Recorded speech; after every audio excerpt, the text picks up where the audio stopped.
I am not a coder, but I'm a developer, and the reason we put together this panel is because for me, coming into Drupal, the biggest barrier to entry was the local environment. And I love everyone, and I thought having this panel and everyone being able to share what they do, share the caveats and that sort of stuff sort of helps us all out as a community. So we're going to do a round of introductions, and everyone's going to kind of limit what they have to say to under 3 minutes so we can have a discussion. So. And what happens when they go over? Come on. The giant hook comes out. Yeah, shame. Right, yeah. These chairs are rigged. Tess Flynn from Flight Deck was going to present today, but she had to leave bad camp early. So she does a project called Flight Deck, and I don't know that much about it, but when we put the slides online, we're going to put some documentation from her on there, so some people can understand that tool as well. So we have DDev Dread folks, we have Acquia, we have Lando, and we have Doxel folks. So every time we do this, we try to invite all the people who have their tools, but this is who's here today. Randy. Okay, my turn. My name's Randy Fay. I'm R. Fay. I'm the lead developer of DDev. DDev is a Docker wrapper, like many of the tools. It's okay. Now I can say it. The DDev is super quick to get going with. You can set up a site in 5 minutes and have it up and going and using it. It's actually about 20 seconds for it to start up, which is good. Works exactly the same on all platforms. Great community support, great Slack support by the community. You can do custom commands, you can do custom services like Solar. Got docs integrated with Pantheon. It really works with any PHP or HTML environment. It has special support for Typo 3 and Drupal and WordPress, but those aren't essential. Lots of developer tools built in, like Xdebug is built in twice, which is amazing. The next one, just for weaknesses, I thought it'd be interesting to point out, it's command line, and a lot of people want a GUI, and maybe we'll have one someday. We had one in the past, but it's unmaintained. The first time the image pull takes a little while if you're on slow internet, but that's one time per release. It's not a big deal. And when you get the basics of DDev, you get going really fast, and that's what we want. You don't have to know anything, you don't have to do anything. You bring it up, there you go. But then when you start doing really, really fancy things like your own service, it might seem a little like you have to do more configuration than you like. So that was the list that I came up with. So, all right. David? I'm David Flakehead. I'm the Space Seated because I like telling you. I work at Acquia. I'm the Neon Lobster online. You may know us from such favorites as Dev Desktop 2. Dev Desktop 2 is being replaced with the Acquia Developer Studio. The CLI was released last week. We have blazing fast project initialization. We can do it in 90 seconds using Lando. And Acquia Lightning, of course, that wasn't related to this. We get your local development environment managed as well. We have BLT abstracted as part of the package. So a lot of the difficulties that you might have had in the past with BLT have been sort of supplanted by some additional tools that are built into the CLI. We also have additional cloud API integrations now with that CLI tool. So if you were to install it in a CI environment such as Travis or Bamboo, you'd be able to automate several tasks that you would need to perform during a deployment or during a testing, such as backing up databases, moving databases, running up the PHP, etc. We are integrating with Lando. It also works with Drupal VM, either or. Lando is definitely the faster choice. It has, like I mentioned, the Acquia Cloud API built right in, so anything that you might have previously been writing like RESTful pull requests for, you now just have a simple command. I mentioned that it abstracts BLT, so if you ever used BLT before, it's there. It'll already work with any of your existing BLT projects. It also, if you haven't used BLT before, or you've used it before and it didn't work because you didn't use it before the 10.x branch, It's a lot more, it's a lot easier to use now.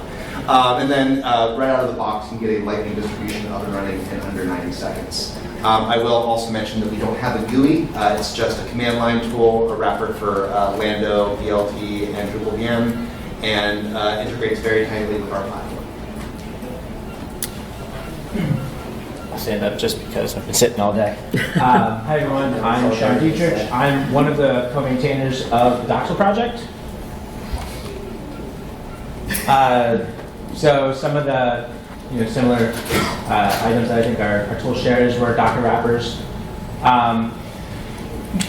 The great thing about Decoupled is it's customizable to fit just about any situation. It goes from a lightweight Docker Compose file, which we can take from virtually any project and drop that in. It's used for active development. It's also fast and performant, mainly because it's using Docker. The great thing that I think, one of the great features I like is to install as a single one-line command using curl and command line. We have integrations with Pantheon, Acquia platform, as well as some integrations with Drush and WP-CLI, so it also works for both Drupal, WordPress, and really any sort of project we can get running. We've had it work with Perl, we've had it work with Python, just about anything you can think of. We have support for both Behat, Solar, Redis, numerous different situations that have come up, examples to help set people up with that. Also, docs are customized. I think, don't even remember the number of pages we have with help with support for many different projects. One of the weaknesses, we definitely don't have a GUI currently. We've explored that, but as of this moment right now, there's no GUI behind it, so it's command line, which can be slightly intimidating. Just like Randy was mentioning, the first time images are pulled, they take a little bit lower on slower internet connections. I had updated this a little bit, so I'm guessing we didn't get those, but one of the downfalls is we have no API hooks, so one of the problems is that if you want to build custom events to happen after you've installed a database or you've done a specific action, we don't currently have that. I initially said Bash must be installed, which I had thought would be a weakness, but it's actually a strong suit because most command line tools come with Bash installed. And additionally, there was one more, which was that there's multiple ways of configuration. So we have both an environment file and we have a YAML file. Environment files can be both local, depending on the environment that you're on, and then YAML files are also, we could have 2, 3, 4 different ways to configure them. And Tess, like I said, we'll put notes online for some of her stuff when we add them to the website. Mike? Hi, my name is Mike, as you can see by reading the slide. I'm one of the maintainers of Lando. The reason why we made Lando is we wanted to, as developers, we wanted to spend more time doing important work for our clients. And we felt that setting up local development environments was not important work that our clients really cared about. So that was sort of the reason why we made it. We wanted to liberate our developers so they could focus on more important stuff.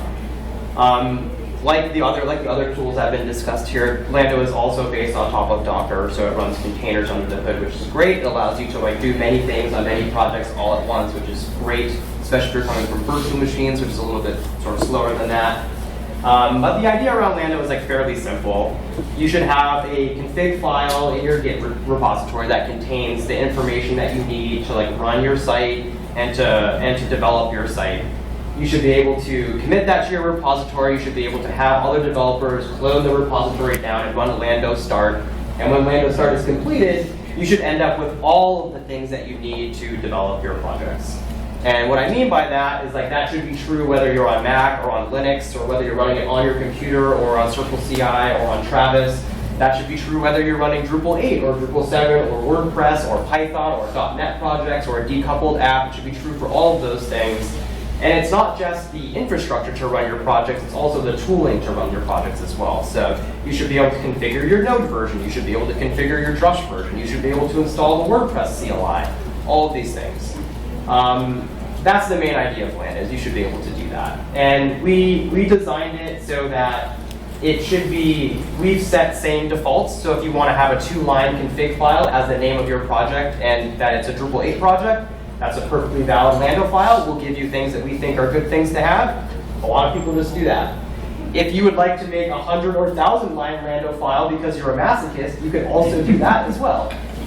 So we have people who are running, decoupled applications that have a Node front end and a PHP back end, but they want very specific version requirements. They want to install custom PHP extensions and all that sort of stuff, and they can do that too. So really good and easy to use out of the box, but very customizable all the way down to the Docker level itself. And that's the main deal. I was supposed to put a weaknesses slide in there, but I forgot to do it.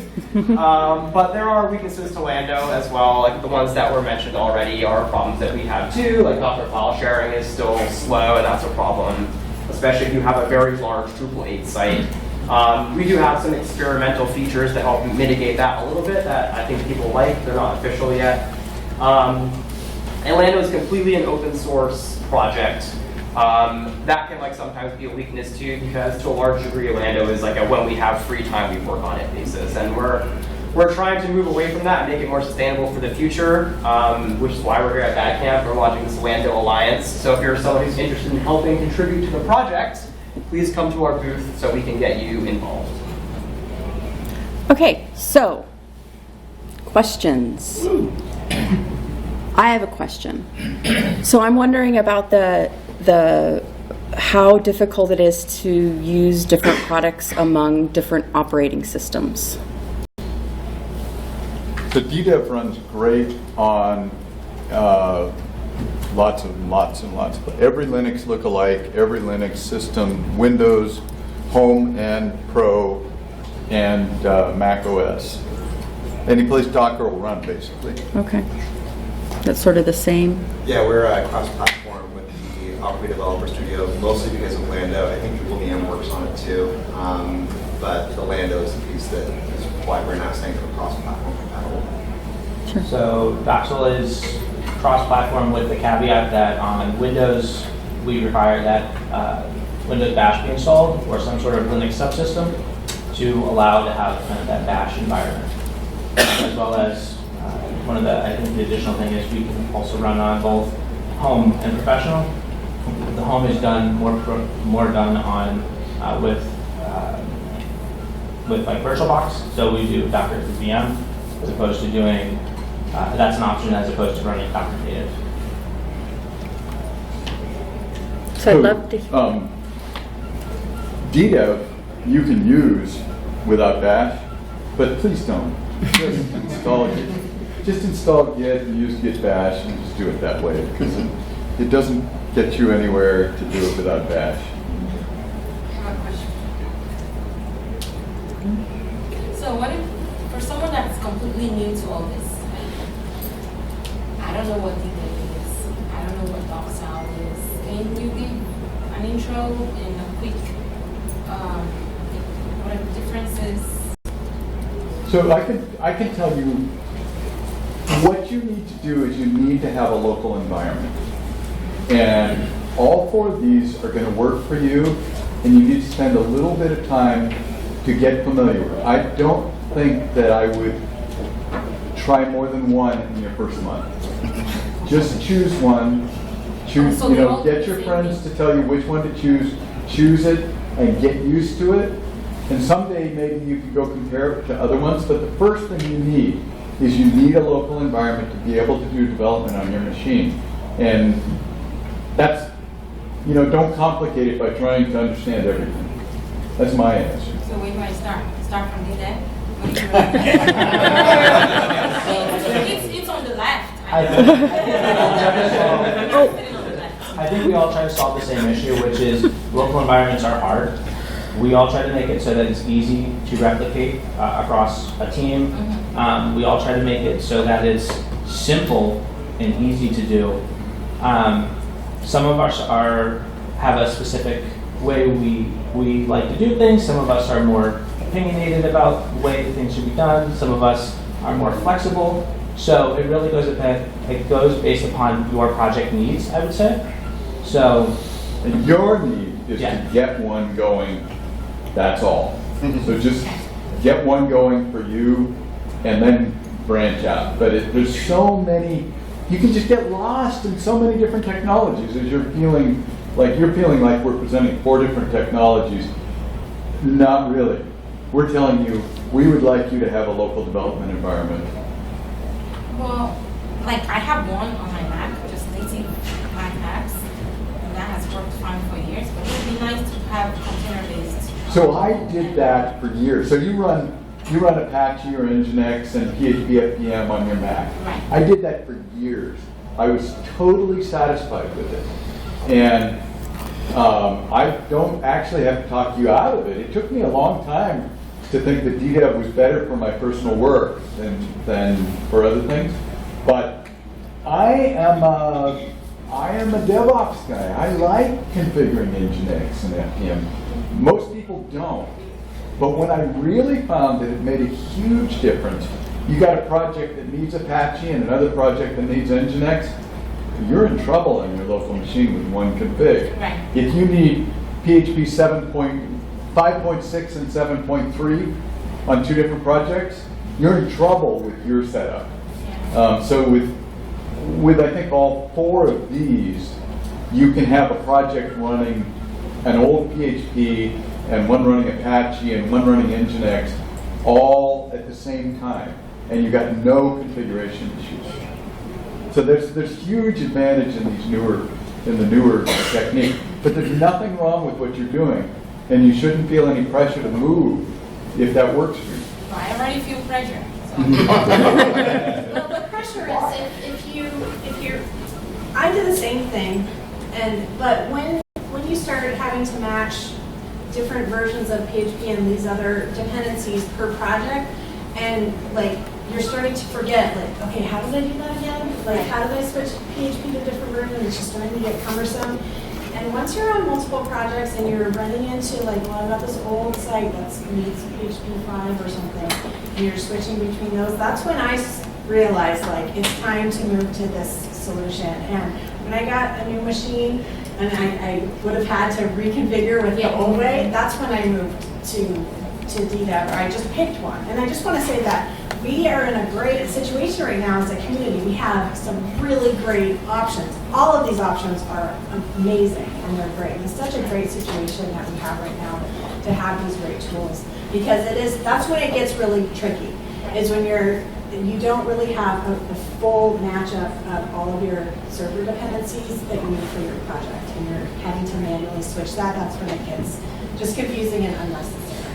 There's one other piece that she brought to mind that is important to you. It doesn't sound like it's as important for you personally right now, but when your team needs to operate on each project with an identical configuration, and you can check in the config for one of these tools and have the team leader be the only one that changes it, and then you just check it in as part of your Git project, and everybody else on the team then starts up with the same config.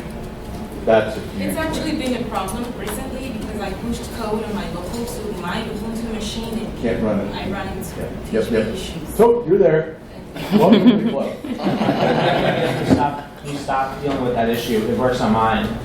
Right, You don't right. deal with that because now everybody's dealing with Yep. the same thing. Yep. Yeah. As long as you're all using the same tool on your team. Yes. So pick Doxel, pick DDEV, stick with that, or like don't use your tools. Okay, I have a question. Yes. Or Uh, So I'm the only Mac user on my web development team, and that's, I had to fight for it. So anyway, we had the same problem, and so I talked to my guys, and they're like, oh, just use Aqua Dev Desktop, right? That's not Catalina compatible. So that comes out on Monday. I would not recommend to use their desktop. I know that. But so what's my alternative? Because he's, Well, so the Aqua Developer Studio CLI has Lando and UWM built into it. So UWM would be your Vagrant option, Lando would be your Docker option. You could go that route, or you could go DDEV or Doxel. okay, because you said the Aqua Developer Studio is coming. It's available right now. I don't think we've actually published like a download link on our website. It's not a public beta, but it is officially released. Join your public. Sure. I will give you my card when this is over, and I'm sure you can get hold of it. Ben? We have lots of teams that are working on multiple operating systems, and they're pretty successful. When we have something like, we introduced what was it? I think it was an experimental feature last year or something, and it was only for Mac. We were forced to provide like an override that you could have that you didn't check in. So you'd have a config.local.yaml that would allow people to override what the team's configuration was. And so that kind of got out of that issue. Because that's also another reason why you say your software works for cross-platforms, because there's no GUI. Because building a GUI would be harder. I don't think building a GUI would be hard. I think the hardest part about that is anticipating what everybody's needs are. Yeah. So when a tool came out a long time ago called Calabox, Good old Calabox. it had a GUI, and the GUI was great for basic needs, but it didn't solve all the advanced needs that I as a developer might have, or somebody else. Right. Yeah. So it's hard, at least for Doxel, it's hard for us to anticipate what everybody's needs are going to be and make it easy enough for the basic user, the beginning user, to the advanced user. So that seems, as far as tools to build the UIs, there's plenty of tools and there's great things for us to use, and then making it easy for us to build the UI. It's just anticipating for those different scenarios is just difficult. What I've seen on almost everybody's GUI is the GUI is a wrapper around the CLI, and it doesn't report errors well enough, and so you're sitting there waiting for the GUI to tell you why nothing's happening and you can't find out. And I've seen that on everybody's GUI, and it's really annoying. And you don't have that problem with the CLI.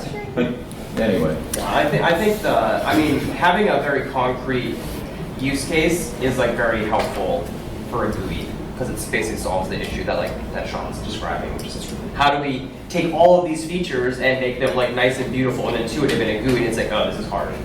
And that's what Dev Desktop is. Like Dev Desktop is a GUI that was purpose-built around our platform, around Yeah. the concept And of it's- multiple subscriptions. It's very minimal. I just pull down database dump and sanitize it, which I know I can do through the CLI, but it's nice to just click the buttons. Yeah, and there's Pantheon recently released a GUI local development tool called Local Dev. That's built on Lando. We helped them make it, and designing that was a lot easier because it's like we know exactly Right. what's happening here. Like they're going to connect to Pantheon. They're going to get their Pantheon sites. Like these are the features that they have. But thinking about doing that generically for Lando, in my mind, like I want to go crawl into a corner somewhere and never come out again, because that sounds like an impossible task to me. So it's just a hard problem. Yeah, a point of contribution would be like if you want to contribute a GUI for a specific use case or to connect to a certain platform, that might be a welcome contribution maybe. Right. Yeah. I think that's one of the reasons why we were excited about the Pantheon Local Dev project, because it was like, this makes way more sense for us.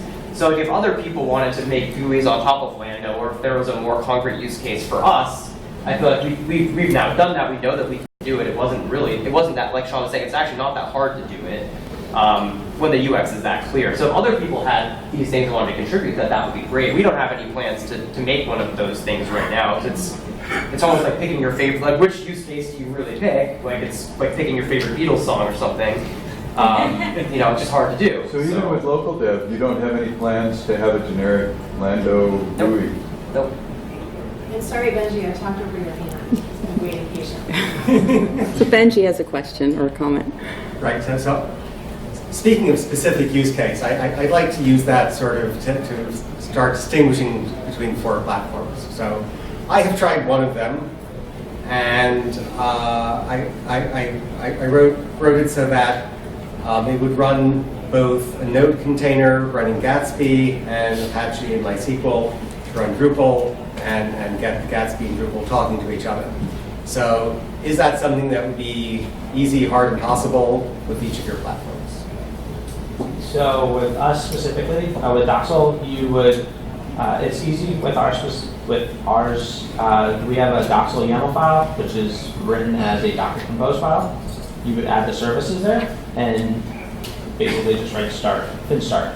Fin is the tool that we use, or that we named the tool. So you'd write fin start, and then it would take that YAML file, grab all the special containers that it would need, and then set it up. I believe we actually do have a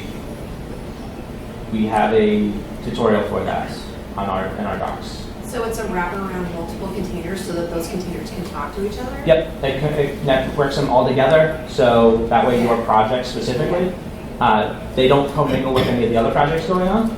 So, which is another great thing about Docker and Docker Compose in general, is it just creates this project that's isolated from anything else that's going on. So it creates a network around that, so nothing else can get into it, and then they can all talk to each other. You said?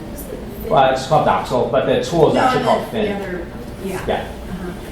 So DDEV could do basically that same way. You can have a third-party service, a Docker Compose .gatsby.yaml, and it would, you could bring up a container that did your Gatsby for you and have the container talk. I would be tempted to, DDEV has custom Dockerfile add-ons, so I would be tempted to put the Dockerfile add-on, do the npm add to the web container, and just have them run in the same container. I'd be tempted to do it that way. I haven't tried either one, but it'll work. It's exactly the same approach. Right? The same approach or slightly different, just running it in the web container. But both of them would work. I think like a sort of decoupled app use case is like one of the things that Lando is really good at. One of the biggest things, one of the most important things for us, we really wanted people to be able to run basically any project that they had on our thing. And I think that we've been able to achieve that to a large degree. So like we Tandem, which is the company that sponsors Lando, and I work at, we have lots of different kinds of projects. So we recently did a decoupled Drupal app that was running Nuxt as the front end and Drupal 8 as the back end. Like we were able to do that in Lando pretty easily. We recently inherited a Drupal 4.6 site.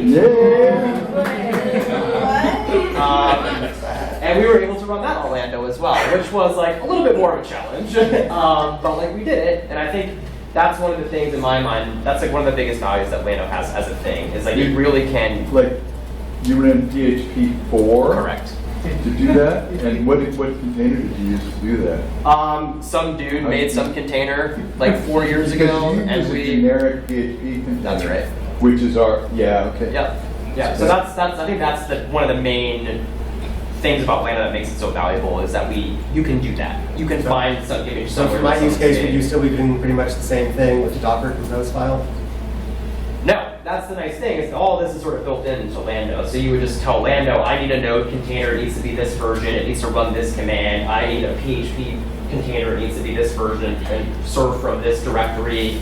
And you could do that until your computer runs out of resources. You could have 50 node containers and 50 PHP backends if you wanted. You could have a .NET server serving a Vue.press front end. These are possible things, and they're all built into Lando. They're very easy. Each one has only 1 or 2 lines of config. So I think that's one of the areas where it really shines. And we designed it because we wanted to look at that. We use Lando. Drupal games are going to do that nearly as well as containerization will, but technically we can still get to applications standing outside of one of those. I would still push people towards Lando. Go ahead. Is there any concern about the future of Docker containers, since the future of Docker company is somewhat questionable at this time? I'm worried about that, but it's just gossip. I think we shouldn't be worrying about that. It's the big picture is that it's Docker desktop that would be threatened. That's the non-open source part of the whole thing.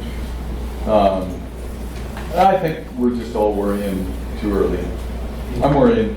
I can worry. You don't have to worry. Go ahead. So it seems like the common denominator is Docker with you guys? Yeah. how did you get to that as being the tool that you guys were going to use? And then what are some of the other ones out there? So Doxel specifically, we initially started with Drupal VM, or with VirtualBox and these VMs. We realized that after a certain amount of time, too heavy, both in resources and in resources and storage. So then we then swapped over to Docker because Docker is a little bit quicker. The amount of resources that are needed can be shared with your actual machine. We don't have to actually segment specific amount of storage. We don't have to segment specific amounts of RAM to that container anymore. We can share what's on the actual machine. Also, virtualization was a lot quicker to boot up. So VMs can roughly take anywhere from 30 seconds plus to boot up, whereas Docker containers can take a second less than that sometimes, depending on how minimal it is. So we chose it for performance and also the availability of like a machine's resources. So we had people who were using MacBook Airs that had like 128 gigs of storage and very little RAM, and that was a problem for people trying to run VMs. So we switched over to Docker because it was just better. It was more superior in our opinion. Yeah, I mean, our journey was basically identical to that. You know, we were like, what do we need for local dev? And it's like we need each project to have its own dependencies. And once you get to that point, it's like if you do that with VMs, it's going to hurt. And we're like, we need something better. And there's really only one thing that can do that right now. It's the only game in town, really, and that was Docker. So that's why we chose it. But that said, it was a long, winding road to get there because like Docker was like not, had some problems for a while. So like it was. Doesn't have any anymore. That's good. Yeah, it's all solved now. So no worries, guys. The thing that I'm surprised is that everybody seems to be using Docker Compose, right? Mm-hmm. And nobody's using Kubernetes for local dev. And that's an interesting thing. That's probably, I wouldn't be surprised if something like that pops up. Docker Compose just really nicely and very simply lets you set some stuff up, and with the base use of all of these, you don't have to know anything about what's going on. Yeah. I mean, that's a big advantage of all of these, is that all this talk, Docker this, Docker that. The reality is we're all trying to hide Docker from you unless you need it.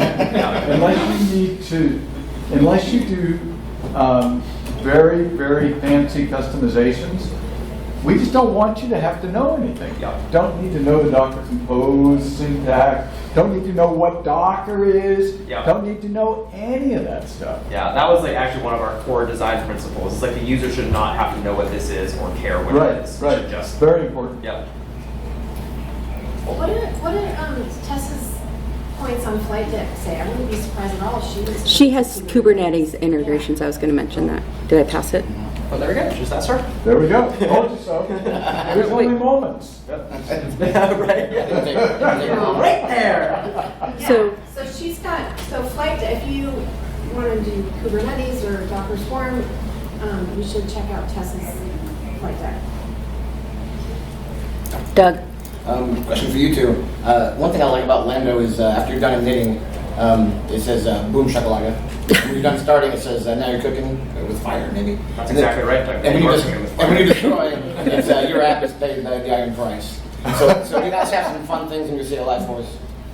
We only occasionally imitate Lando by stealing their commands, but we recently adopted Power Off, which is a big step forward for DDEV. Oh, so. yeah. If you want some unsolicited advice,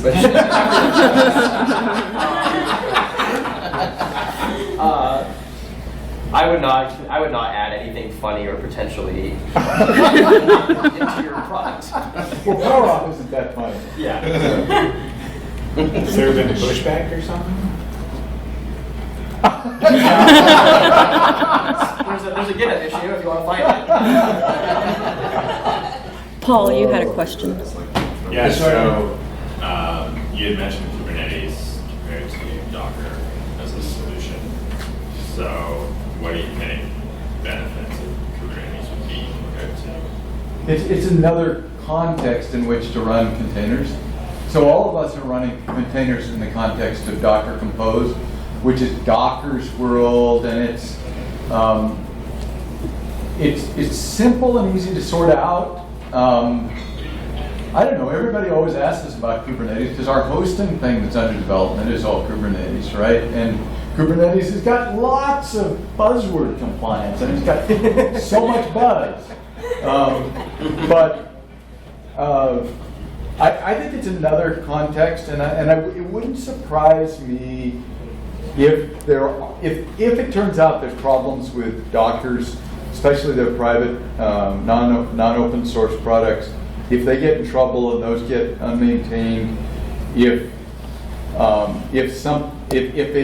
an orchestration environment like Kubernetes that's open source becomes more attractive, but the one that we're all using, we understand it, it works, it does what you need it to do, and it's fairly simple to understand, and it doesn't have Kubernetes doesn't have a high cost of overhead either, but it has a bit of maybe a little understanding cost that is higher than Docker Compose, maybe. Is it the Drupal containers?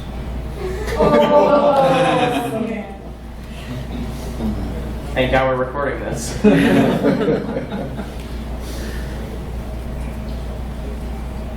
If anyone else has a question, please.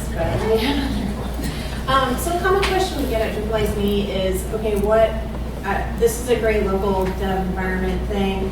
I want to run this on production, right? So it's a common question for people who are maybe they don't have a solid production workflow, they don't have anybody doing DevOps on their team or whatever. Talk about like some of the the local settings or like some things that are in place in your solutions where you can specify this is for local, and then that you would just have these certain things turned on in local, and you would have those things turned off in production or anything like that. Like this transition as a developer, okay, it's all working, I've got my container set up, it's got the right settings. Like I don't know. It's an open question. I don't really know how to phrase this. But do you have any advice with that? Yeah, so with Doxel, we have a Doxel environment variable, and what that allows us to do is have different configuration depending on the environment that someone might be on. So we can have a production environment, YAML file that can be chose to commit to the repo. They can have a QA environment. So we can have different YAML files committed to the repo depending on what that environment is. Okay. I am not using in production, but I know some of our other co-maintainers are using. Because it's Docker, they're mainly using the same Docker images in production.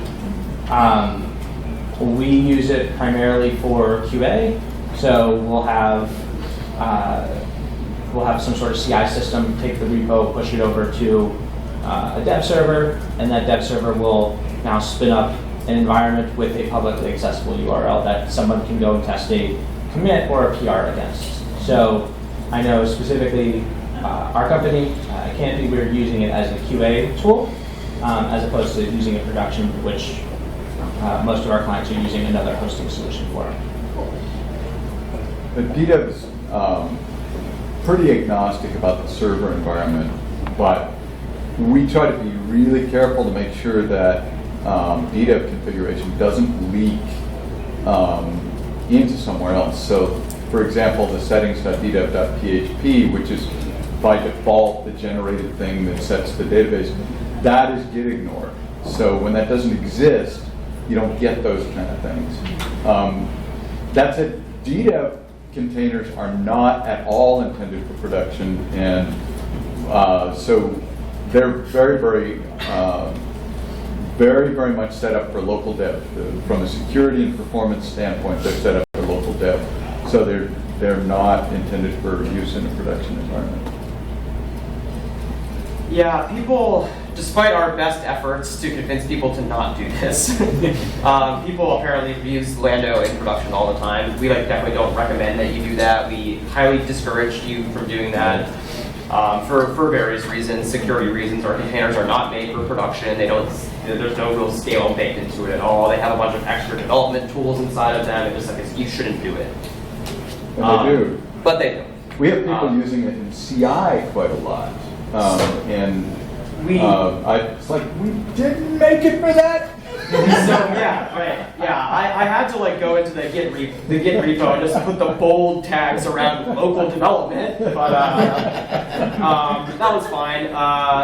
People do run Lando in CI. We, including us, we actually use Lando to test Lando, which is a little meta. But we've got like we definitely think that that's a good place to use it. Like so that's probably similar to Doxel. Like you can use Lando in Travis or Circle CI. You can spin your thing up just like you did locally. They're exactly the same, and that's nice. But on the actual production question, like we have an integration with Pantheon, so there's a nice flow that you can do there.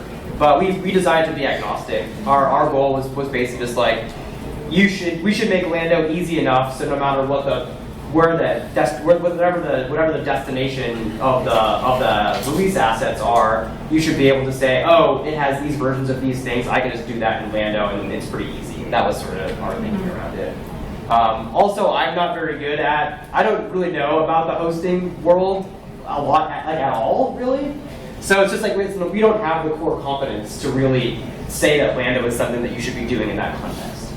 So, just admission of our own sort of like technical weaknesses. It's not what we do.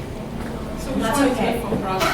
Which one can you use in product? Assuming you want it to use in product. Like which Which one would you use in product? Well, the Acquia thing is probably a different situation altogether Right, because it's you're hosting integrated with with the us. hosting, the live hosting. So, And we have a very opinionated workflow with our dev stage and testing environment, or dev stage and prod environments, and we also have on-demand environments that you can sign up for.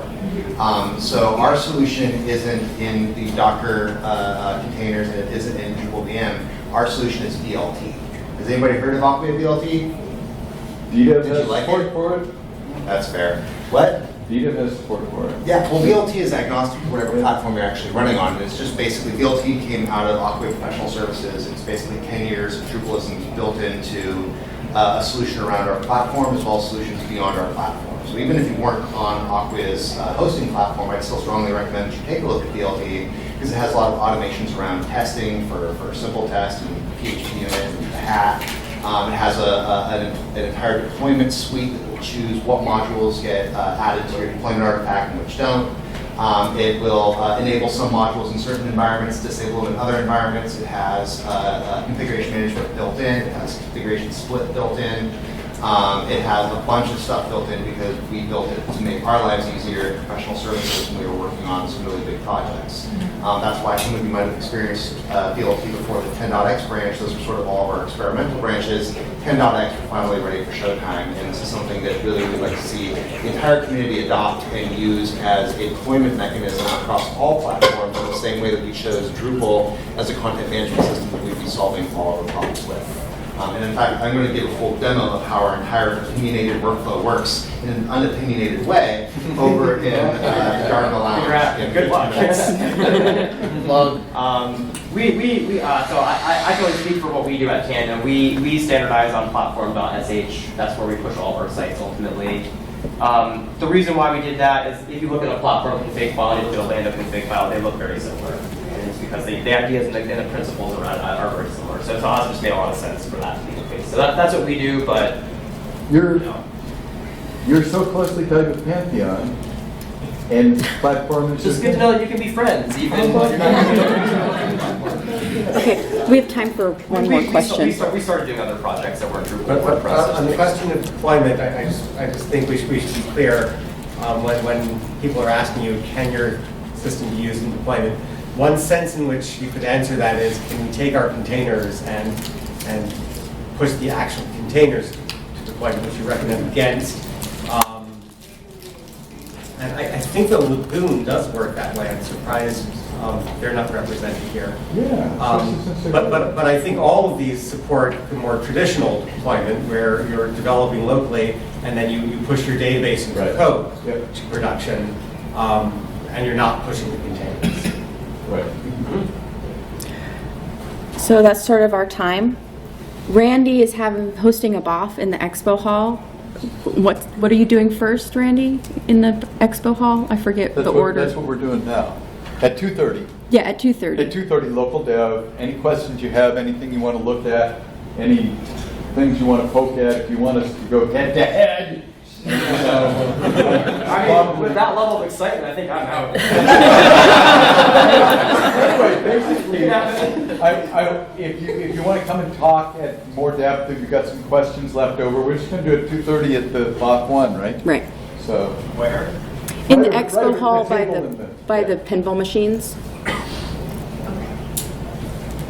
So, This was awesome. Thank you Thanks. all Thank so you. very much.